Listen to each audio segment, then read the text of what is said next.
I think, and I've been dealing with the press a long time, I think the political press is among the most dishonest people that I've ever met. I have to tell you that, okay?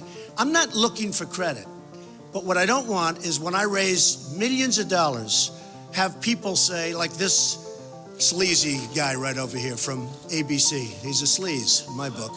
You're a sleaze because you know the facts and you know the facts well. I'm the only one in the world could raise almost $6 million for the veterans, have uniform applause by the veterans groups, and end up being criticized by the press.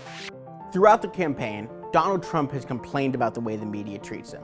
This week in particular, he's upset because he's getting questions about a fundraiser for military veterans he held earlier in the campaign season. He said he'd raised $6 million.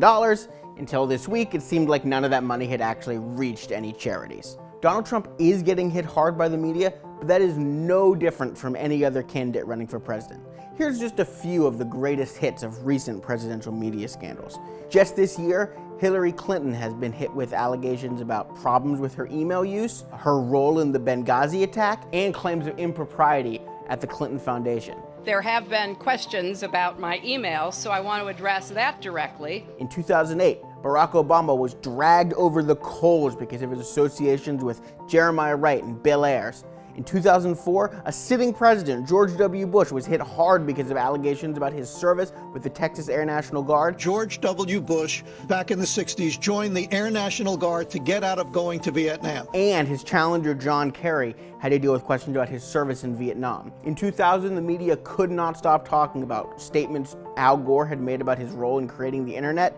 During my service in the United States Congress, I took the initiative in creating the internet. And about George Bush's alleged drug and alcohol abuse. As a card-carrying member of the mainstream media, I hope that journalists continue to question both candidates going forward. After all, that's what the media's job is. It's just going to get tougher for Donald Trump throughout the general election, and especially if he manages to win the White House, so he better get used to it.